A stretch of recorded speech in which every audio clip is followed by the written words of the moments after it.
The Lord sees the rainbow already. Pero sa kita, we see only clouds lang.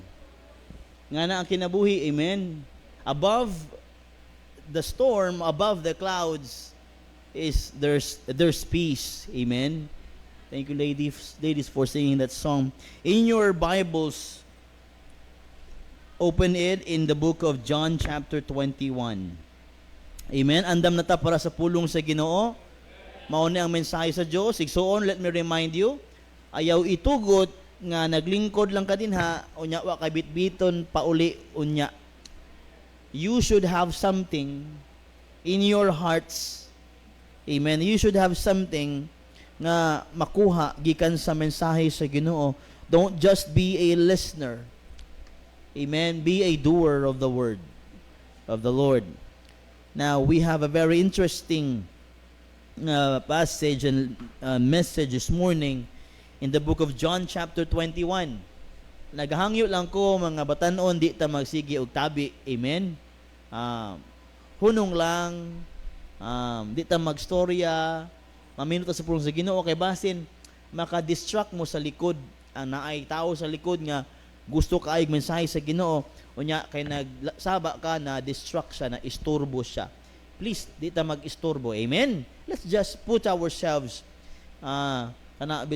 focusing on what the Lord wants us to hear. Let's all stand, please, as we give reverence to the words of the Lord in the book of John chapter number 21. This is a very good story that we have something to ponder and to take. Okay, let's read from verse number 1 down to verse number 4. Okay, let me read this to you. So this is yung mga mata. Follow with your eyes. Let me read this loudly. John chapter 21. Ready na? After these things, Jesus showed himself again to the disciples at the Sea of Tiberias. And on this wise showed he himself. There were together Simon Peter and Thomas called Didymus, and Nathanael of Cana in Galilee, and the sons of Zebedee, and two other of his disciples. Almost complete ang mga disciples. Ani. And in verse number 3, Simon Peter saith unto them, I go a-fishing. He said, I go a-fishing. They say unto him, we also go with thee. They went forth and entered into a ship immediately, and that night they caught nothing. And that night they caught nothing. Verse 4, but when the morning was now come, Jesus stood on the shore, but the disciples knew not that it was Jesus. Balik ko na ko, verse 4. But when the morning was now come, they toiled all night and have nothing. Almost morning. But when the morning was now come, Jesus stood on the shore. Pero the disciples knew not that it was Jesus. I want you to mark those words. But the disciples knew not that it was Jesus. O tandai lang ninyo. Pero ang mga disipulo, wala sila makaila nga mauna to si Jesus. Verse 1, after these things, what things? After the crucifixion, after the resurrection, after the denying of Peter, after the things that Judas did, after everything, after the disciples' fear, after nga nangahanlok sila, after nga bungkag sila, after nga murag wala na, after these things. Verse number 4, ilang gihimo, but the disciples knew not that it was Jesus. Because of the things happened. Verse 21, mao na ato ang topic. Verse 1, mao ang topic nato. I entitled that the message this morning. Sunod sa kana nga mga words in verse 1. after these things. Let's have a message, aning nga title, after these things. After pandemic, after problems, after the 7.8 earthquake, after sa mga aftershocks, after sa mga building na nakita ninyo nga tumba, after sa mga tao nga wala na trabaho, after sa mga panghitabo, after these things, you know what? There's problems if we are not careful. Kung di lang ta careful, igsuon, magsunod ang mga bagay-bagay nga dili pod maayo. Let's pray first. Father in heaven, we thank you, Lord, for the story. Give us something, oh God. Give us this message. Use me, Lord, in your way. Hide me, Lord, behind your cross. Please, Father, use my heart, my thought, my heart, and help me, Lord, to express this message to you people. Give them understanding. Do not let the devil, oh God, to hinder them in having this message this morning. Bless your people, bless our church. I pray, Lord, in Jesus' name. Amen and amen. Palihog lingkod. After these things, after the heartbreak, after the cross, after the disciples saw how the Romans did to the Savior, after everything, after the denial of Peter, after the resurrection, after the people nga kalaban ni Jesus Christ sa ilang hunahuna nagdaog sila, after the fear of the disciples, after everything ba? In verse number 2, mga igsuon, there were together Simon, Peter, and Thomas called Didymus, and Nathanael of Cana in Galilee, and the sons of Zebedee, and two other of his disciples. Nagtapok na po sila ba? After these things. What after the things? After the cross, after the resurrection, after the fear that the disciples felt, the persecutions, nakita-kita sila balik that they did something.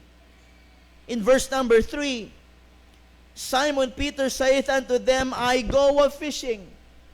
Ingon si Pedro, mangisda ko. Mangisda ko. Dati siya mangingisda, si Pedro, nagtapok-tapok sila nga magkauban nga mga disciples. O in verse number 3, naminaw mo? Simon Peter saith unto them, I go a fishing. They say unto him, we also go with thee. Wala naman sila himon. All they thought, mga igsoon, is the Savior is dead. And maybe he's not coming back. Maybe he's not coming back. Ingon si Pedro, mangisda ko. Mitubag ang uban. Uban may. They went forth and entered into a ship immediately. And that night, they caught nothing. Kana nga gabi nga nang isda sila, wala sila makuha, wala sila madakpan nga isda. And in verse number 4, but when the morning was now come, kadlaw na, Jesus stood on the shore, nagtindog ang atong Ginoo manluluwas diha sa baybay.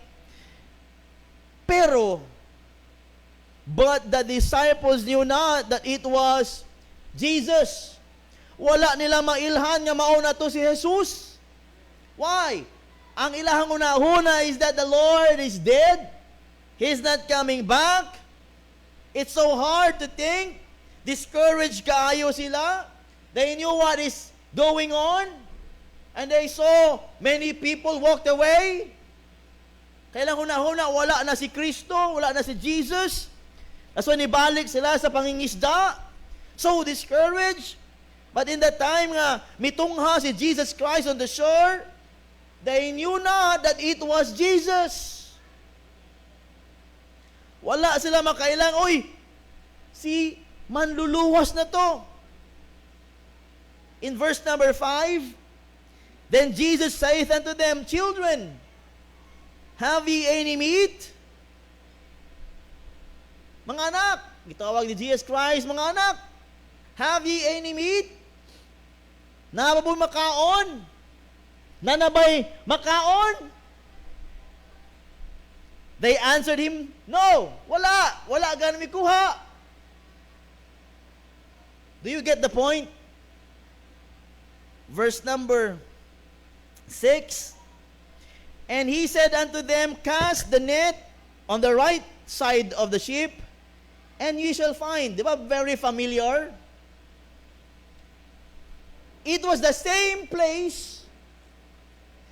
It was the same place where the Lord Jesus Christ called Peter and the sons of Zebedee. Same place in the Sea of Galilee where he told them, launch out into the deep. Drop your nets. Kay daghan mo'y makuha. Same place where the Lord told them, have ye any meat? Nabo mo nakita, and they answered him, no. Mihatag ang instruction ng Ginoo, cast the net on the right side of the ship, and ye shall find. And they cast therefore. And now they were not able to draw it for the multitude of fishes. It sounds familiar. In verse number 7, therefore the disciples whom Jesus loved, that is John the beloved, said to Peter, it is the Lord. It is the Lord. Na-feel ni John that it was the Lord who told them, hey, cast the net on the right side. It is the Lord. Now when Simon Peter heard that it was the Lord, he girt his fisher's coat unto him, for he was naked, and did cast himself into the sea. Hubo man siya, so gisuot niya ang kapa sa pagmangingisda, and he cast himself, naglublob siya sa tubig, kay hubo siya. Verse number 8, and the other disciples came in a little ship, for they were not far from the land, but as it were 200 cubits, dragging the net with fishes. Dagan nilang nakuha. Verse 9, as soon then as they were come to land, they saw a fire of coals there, and fish laid thereon, and bread. Wala pa sila nabira ang mga isda sa baybay, naanay haling, og naanay nakasugba, og naanay tinapay. Kaya nga ni Jesus Christ ganina, children, have ye any meat? And they said no. Wala pa sila naka-andam sa isda, naanay sinugba. And in verse number 10, Jesus saith unto them, bring of the fish which ye have now caught. Dala ang mga isda ng inyohang nadakpan. Simon Peter went up and drew the net to land full of great fishes. Gibilang niya 153. 153 fishes iyang gibilang. And for all there were so many, yet was not the net broken. Wata kabalo kung unsa kadagko, but the net did not break. Verse 12. Are you still following? I'm giving you the background of the story. Jesus saith unto them, come and dine. Dali, kaunta ninyo. And none of the disciples durst ask him, or dare to ask him. Wala isa sa ilahang nga mga disciple ang nag-dare to ask him, kinsa man ka? Walay kusog ang uban nga mangutana, kinsa ka? Knowing that it was the Lord. Jesus said unto them, come and dine. And none of the disciples durst ask him, who art thou? Knowing that it was the Lord. Jesus then cometh and taketh bread and giveth them, and fish likewise. This is now the third time that Jesus showed himself to his disciples after that he was risen from the dead. Verse 15. This is the saddest part of the story. Please, ayaw mo gatulog, kaya lami may panahon, o paminaw ani. Ayaw mo tugot nga, di nyo ni makita ang mensahe. Amen? Verse 15. So, So when they had dined, Jesus saith unto Simon Peter, Simon, son of Jonas, lovest thou me more than this? Pedro, nahiguma ba ka kanako labaw aning mga butanga? Itubag ni Pedro, he saith unto him, Yea, Lord, thou knowest that I love thee. He saith unto him, Feed my lambs. 16, he saith to him again the second time, Simon, son of Jonas, lovest thou me? He saith unto him, Yea, Lord, thou knowest that I love thee. He saith unto him, Feed my sheep. Verse 17, he saith unto him the third time, Simon, son of Jonas, lovest thou me? Peter was grieved, because he said unto him the third time, lovest thou me? And he said unto him, Lord, thou knowest all things. Thou knowest that I love thee. Jesus saith unto him, Feed my sheep. And later, sa ubos ng mga bersikulo igsoon is the Lord telling Peter how he would die. He would die a martyr. He would die for the Lord. But let's focus on the story igsoon in verse number 1 after these things. I hope you will feel what I am feeling this time. After these things. After atong linog, nagunsa mo. Kabalo ko, dahil mo nagsus yung balay. After the linog, may dagan ko sa eskwelahan, wala ako bit-bit nga cellphone. Tungod sa pagka palak-palak. Nangita ko sa tuha ka anak, lahi-lahi mo sa school, high school o elementary, naglibot-libot ko, pero sa dugay na ako nilibot, wala ginako sila makita. Mas nakita pa na ako ang ubang ato nga mga membro nga mga bata, kaysa ako mga bata, nakulbaan kayo ko. Og taw-taw may niingon ka na ako, pastor, nakita naman imo mga anak, tuwa na sa nauna sa kotse. Ha? Si Ading tuwa na, gidala ni Alejandro. Si Kuya, gidala ni Jason. Ano, wala man kuing ni. Akong gituktok, ako ang utok, ano wa ko nadalag cellphone. Gilibot na ko ang high school, siguro mga kaupat. Gilibot na ko ang elementary, siguro po makaupat. Pila ka mga taong ako ang gipang pangutana, pero after those things, I learned a lot of lessons. After those things, sa linog, I learned about many things. I saw many things. Kani nga to ang alta din, ang kaning ball din na nag-isbog, nang liki, diha. Nag-check ko sa TV, sa balay, may crack, dini wala. Tanaw ko sa Facebook, uy, ako mga amigo, ilang mga kasimbahanan na ngatumpag.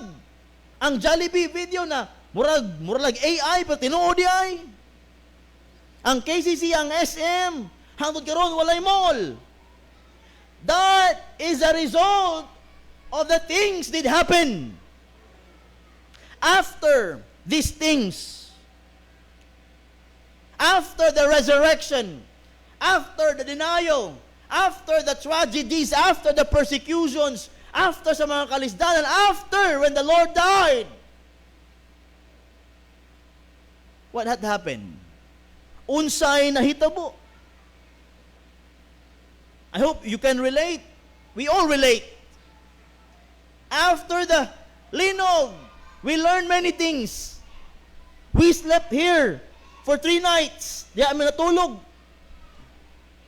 Buntis akong asawa, lisod kayo, ambak, sabay na unag, ambak sa katrit, maglinog. Unta nga ma-deliver siya kanang May June 8, June 8 ba to? Linog? May na lang, wala na mo gidala. After these things, after mga panghitabo, trials, after hardship, after problems, ug hangtod karon we are suffering sa mga things nga tungod sa mga panghitabo. Isn't it? Right? Still we are recovering. Still nagahuna-huna ta, grabe mga panghitabo. O grabe to. Hangtod karon ang news, ang Senado ingani, ang Congress ingani nagdugang-dugang. after these things, lessons will come. There's 4 things that I'm going to give you this morning. After these things, after the resurrection. John 21 begins with the words, after these things. After the cross, after the resurrection, after Peter's denial, after the disciples here, after the persecutions, the Lord met His disciples again. This chapter teaches us that, or what every believer should beware of after great events of life. What? This chapter will teach us what every believer should beware or be aware after these big events came. I mean, mga igsoon, kani nga chapter, mutulo ka na to sa mga bagay-bagay na kinahanglan natong likayan sa mga dagkong mga panghitabong nahitabo.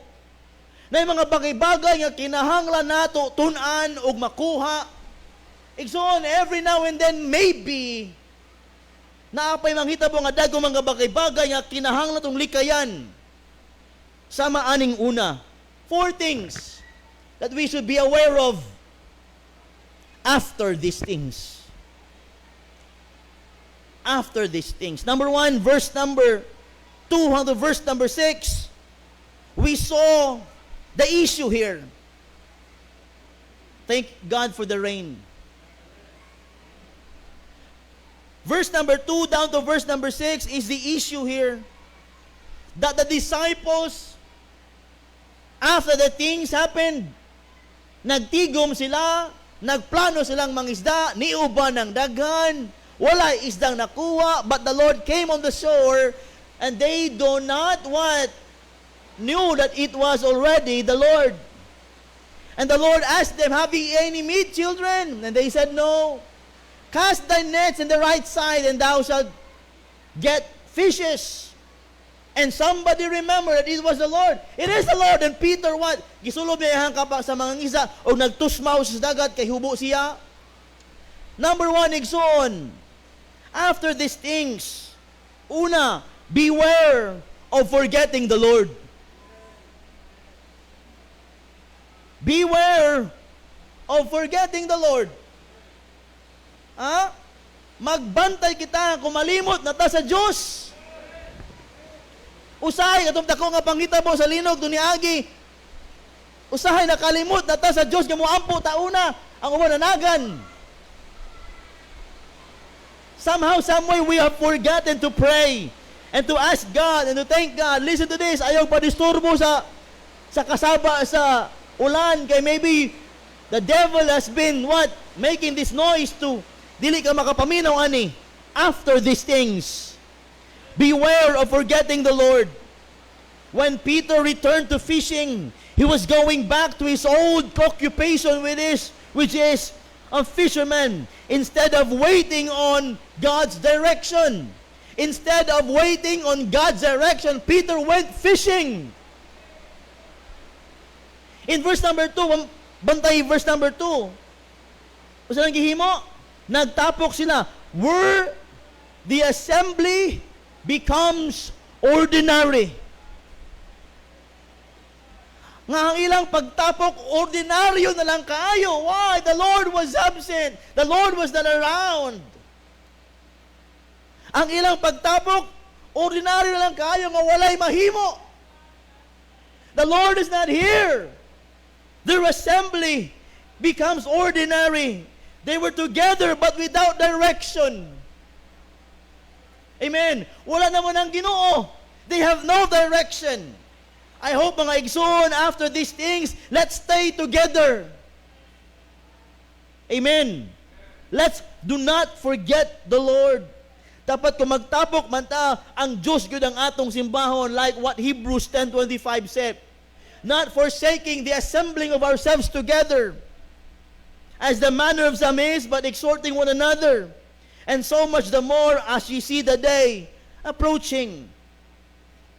Beware of forgetting the Lord. Verse number 3 says, where their labor becomes empty, Simon Peter said unto them, I go a-fishing. They say unto him, we also go with thee. Pero wala sila'y nakuhang isda. Their labor becomes empty. Mauna ang problema kung malimot ka na sa Ginoo, masking unsa nimong trabaho pero walay sulod. Abi nato, di ko magsimba ka trabaho ko para maka-income kog dako pero ison. If you will never honor God during Sunday, you will never ever have. If we can never honor God every Sunday, kung magtrabaho tayo every Sunday, mga igsoon, it is just showing mga igsoon nga nag-labor lang ta, empty-handed. They caught nothing. John 15:5, I am the vine, ye are the branches, he that abideth in me, and I in him, the same bringeth forth much fruit, for without me ye can do nothing. Their assembly becomes ordinary. Their labor becomes empty. In verse number 4, we saw kana mga words, they knew not that it was Jesus, where Jesus becomes unfamiliar. When we forget about the Lord, kung dili ta magbantay, kung makalimot ta sa Ginoo, si Jesus sa ato unfamiliar na. Nakatesting na mo ana nga bisan unsaon pag hisgot sa ngalan ni Kristo, wala ka nay kahadlok. Wala nay connection. Why? Because you have forgotten already the Lord of your life. I like what Ecclesiastes 12:1 said, remember now thy Creator in the days of thy youth, while the evil days come not, nor the years draw nigh, when thou shalt say, I have no pleasure in them. Beware of forgetting the Lord. In verse number 5, kanang words nga, children, have ye any meat? Nang isda sila, pero wala sila'y nakuha, wala sila'y kaunon. You know why? In forgetting the Lord, where purpose becomes fruitless. Na ang purpose nato unta mangabig mga tao pero nangabig sila isda tanaw wala sila nakuwang isda. All they do is vain and empty. They caught nothing. When the Lord said, have ye any meat? They said no. Beware of forgetting the Lord. In verse number 6, imong tanawon, and he said unto them, cast the net on the right side of the ship. O si trabaho natin ni Pedro, ni Juan, o ni Santiago, mga mangingisda, they are masters of it. Why? Because they were fishermen. But somehow, some way, when they go fishing, and these brothers went with Peter, they were fished before, but when they go, they caught nothing. Their mastery became mystery. Master man sila sa una sa pangingisda, pero wala sila nakuhang isda. Ingana mga igsoon, kung malimot na sa Ginoo, ang atong pagkamaayo sa mga bagay-bagay, wa na'y ayo. Bisan kinsa ba kami, bisan ikaw na pinaka-bright sa mo kalibutan, and if you left God out, your mastery in many things becomes a mystery. Bisan pa ikaw na ang pinakadato, when you live the Lord, bisan master pa nimo ang mangitag kwarta, but when you live God, where you are master sa mga bagay-bagay, it will be a mystery. Grabe man ko magtrabaho, pero kulang man gihapon. Grabe ko pangitag trabaho, grabe lang overtime, pero kulang man gihapon. Maybe you leave something out. Basin pa may gibuyan ka, o may gibilin ka. Kay kinabuhing Kristohanon, dili na pwede nga imo nang buyan ng imuhang manluluwas. Dili na pwede. And if you will leave him out, mga igsoon, masking unsa nimo pagpaningkamot, where you are master sa kanang mga bagay-bagay, somehow it will become a mystery. Why? Anong wala man gihapon? Lami kay malandong igsuon nga bisan wala ta sa mga bagay-bagay nga gusto nato, basta naa lang kita kang Kristo, malipayon man gidoy. Listen to this. They don't know where to find the fish kung fisherman. Kung mangingisda ka, si Brother Eddie, kabalo kay mangitag isda. Namasulmi, siya lang nakakuha, kami wa. Naman, kabalo mo siya asa. Nga na mangingisda. Pero kung if we live something out, or if we live the most important someone in our life, that kana pagkahibalo na to sa mga bagay-bagay, mahimong misteryo na lang. Amen. After these things, beware of forgetting the Lord. After sa mga problema, beware of living the Lord. Beware of forgetting the Lord. I can relate to that. Dito mi sa ospital, grabing linog, oy. Ginasayo-sayaw mi, oy. Pakita na ako sa bill, ako na ilinog. Gatuyok na ako pananaw. After those things, I learned I should never leave God. Amen. Number 2. Verse number 7 down to verse number 11. Verse number 7 down to verse, okay ba ta? Ulan bitaw. Ganahan na mo ta diha maminaw. Tanawa ni, asa na nagadto nang isda, right? Uban mga disipulo, walay nakuha ni anha ang Ginoo. Asa man sila? When the Lord came, where were they? Fishing. Is that the will of God? Amino mo. Asa man sila nakaplagan, tumianha ang Ginoo sa ila, tunibisita ang Ginoo sa ila sa baybay, asa man sila? Nangisda, may nakuha ba? Pangutana, asa day dapat sila muadto? Remember when the Lord called them, the same place? The Lord told them, follow me, and I will make you fishers of men. And immediately what? They left the nets. And they followed Christ. That is the will of God. But here, when the Lord came, where were they? They are not going fishing of men. They were there in the will sa ilang kaugalingon. And number 2, mga igsoon, after these things, dili lang beware of forgetting the Lord, but also beware to be found unfaithful in the Lord. Beware nga makaplagantang dili na matinumanon. Wala na nangalagat. Pagbisita sa Ginoo, they were there on the ship and mending the nets. And they don't even know that it was the Lord. The Lord found them unfaithful. Ay kung faithful sila, nagpabilin sila, nagsabwag sa mayong balita sa Ginoo.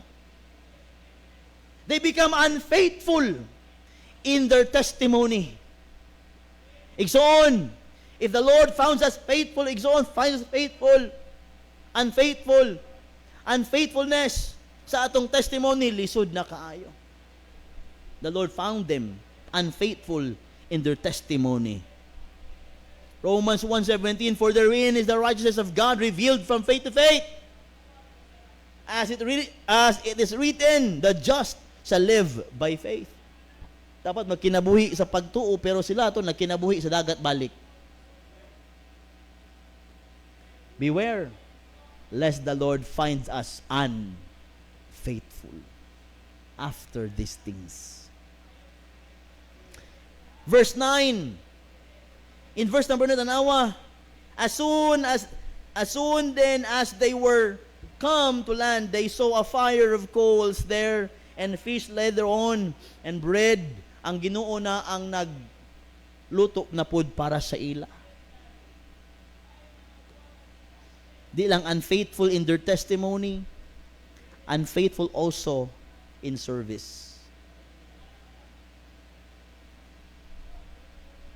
Dapat di ta matarog sa itong pagginahimo sa itong Ginoo. In 1 Corinthians 15:58, we know the verse very well. Therefore, my beloved brethren, be steadfast, unmovable, always abounding in the work of the Lord, for as much as you know that your labor is not in vain in the Lord. Di lang unfaithful in their testimony, unfaithful in our service, unfaithful in our obedience.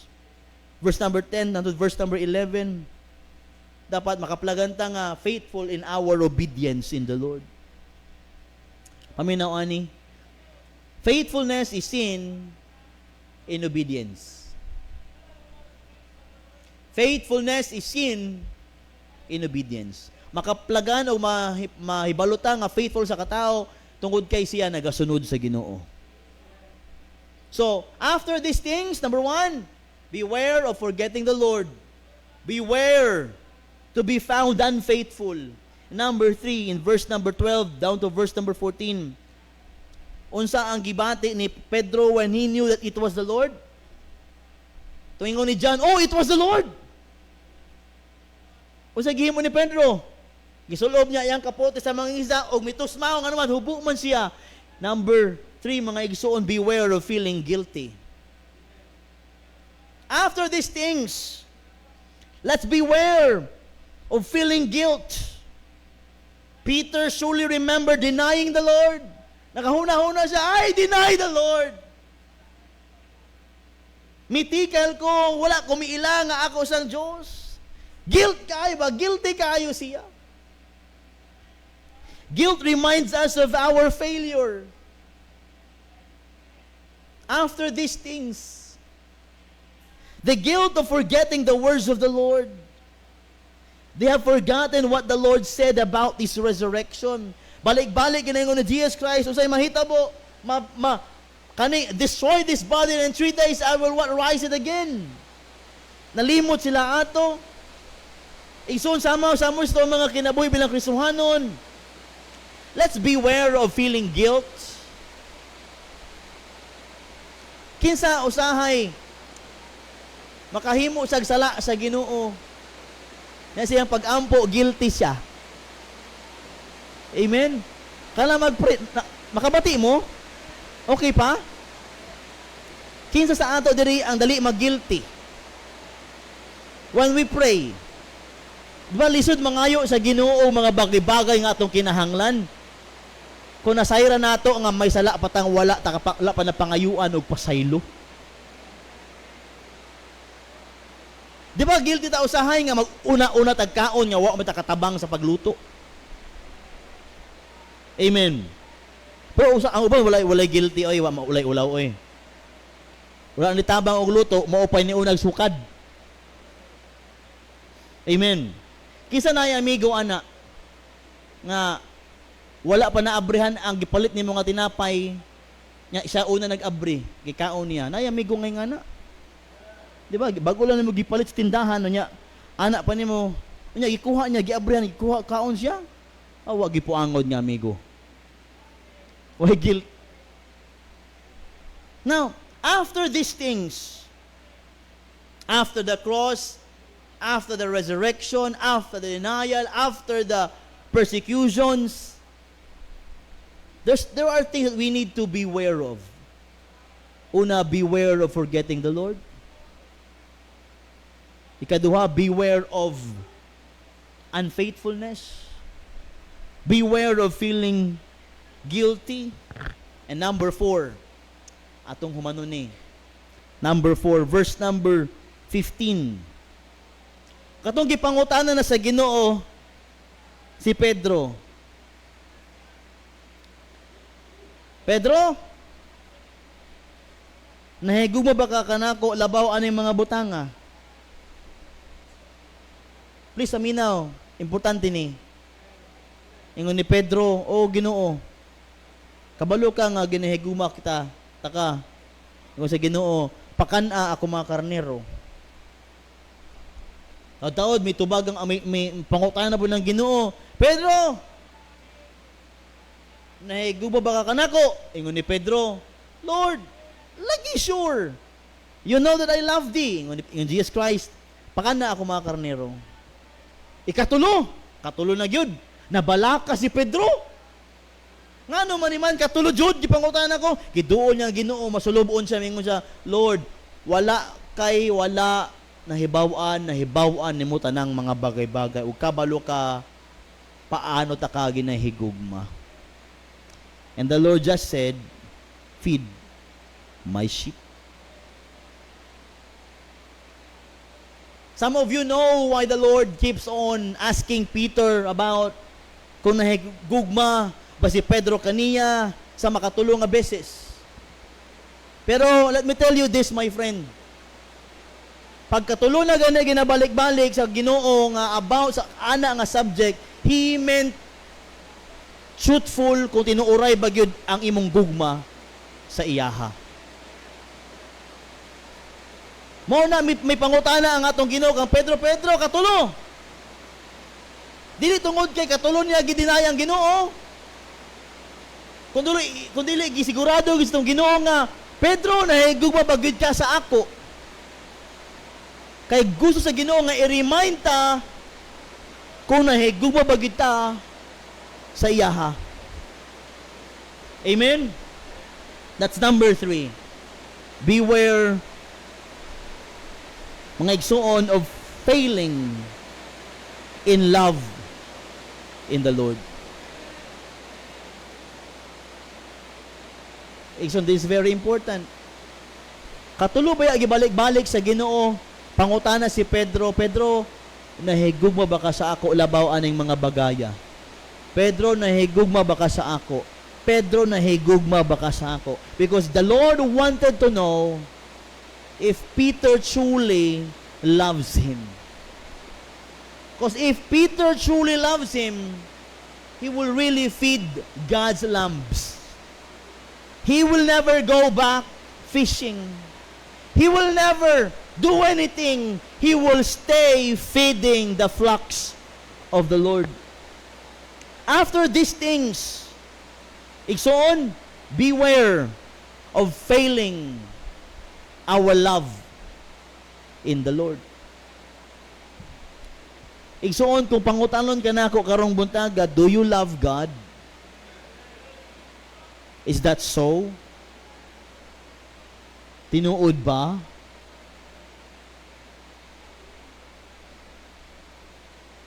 Tinuod ba?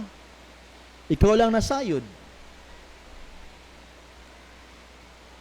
The Lord did not ask Peter, listen to this. The Lord did not ask Peter, can you preach? Or, Peter, can you fish? He asked, lovest thou me? Wala gipangutana sa Ginoo si Pedro, pwede ba ka maka-adto dito mangisda? Pedro, pwede ba ka kawali? Di na makoy pangutanan sa Ginoo. Ang pangutana sa Ginoo, nahigugma ba ka kanako? Igsoon, dili mao ang pangutana nga, oy, lakaw dito, sakwag sa mayong balita, oy, himuan na. Ang pangutana karong buntaga, nahigugma ba ka sa Dios?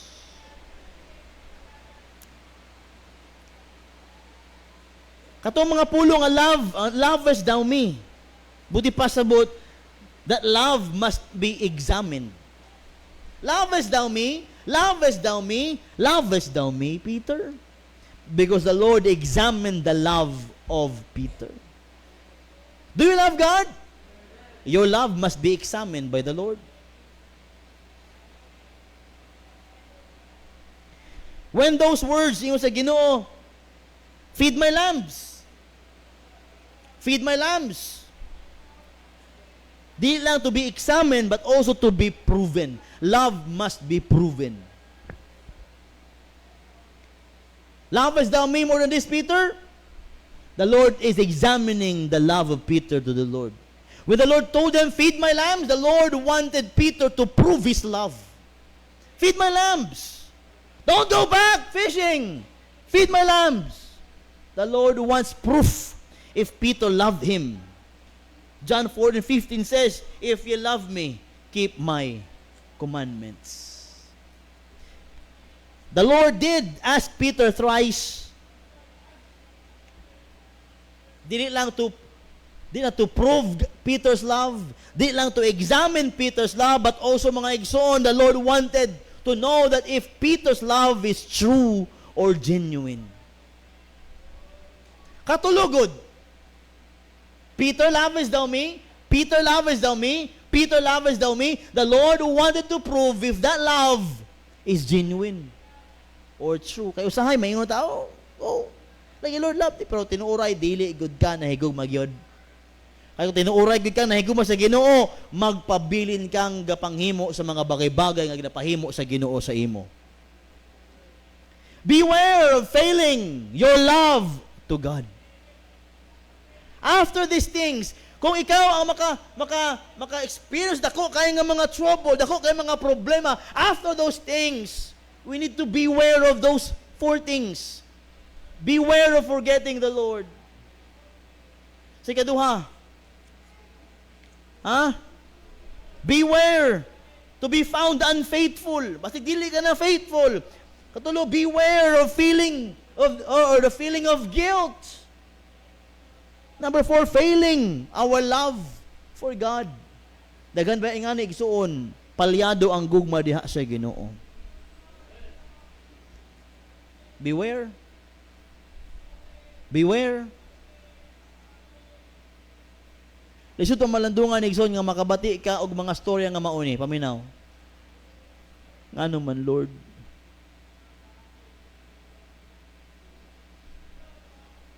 Lisod kaayo pamalandungan nga usahay makabati ka sa imong kapwa igsuon kung agian o problema mo ingon ngano man, Lord? Ngano man ako, Lord? Ngano man ni Lord? Do you get me? Hello, uy. Basta ikaw na, ngano man, Lord? Ngano man, Lord? Somehow we do not understand the ways of God.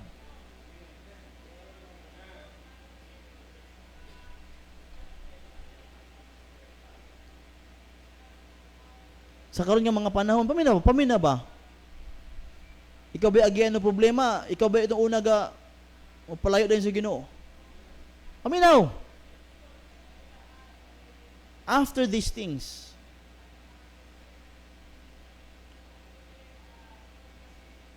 kumusta? Nakaingon ba ka nga naman, Lord? Nga naman ni Lord? Napangutanan na ba yung kaugalingon nga ngano nakaingon ka nga naman, Lord? Igsoon, yes, we're not perfect people. Somehow we do not understand the ways of God. But to question God's authority is the issue.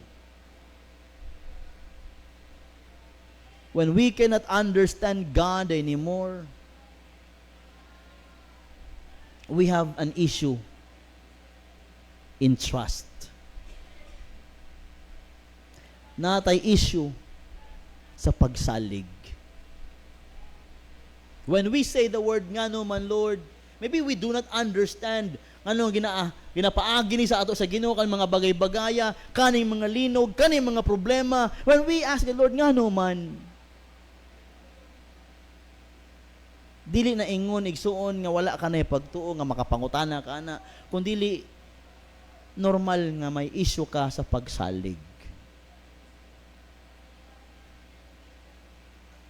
One doctor told us, her name is Dr. Alon, ang pedya sa among baby. We are so discouraged when we knew that Jerem has a problem in his heart, na itulo ka buslot ang iyang kasing-kasing. That doctor went to us, ako, si Mama, o si Hazel. You know, that doctor used by God to remind me, ingon siya sa ako, Pastor, Hayes yung tawag kay Hazel, Hayes, if you believe how the Lord mold Jerem sa tiyan pa siyang mama, if you truly believe God, if you truly trust God, how the Lord formed Jerem in the belly, susunod yan, you will believe God, you will trust God kung makita na nimo kung unsay gihimo sa Ginoo sulod. Do you understand me? Kay sa tiyan sa mama wala man ta kabalo.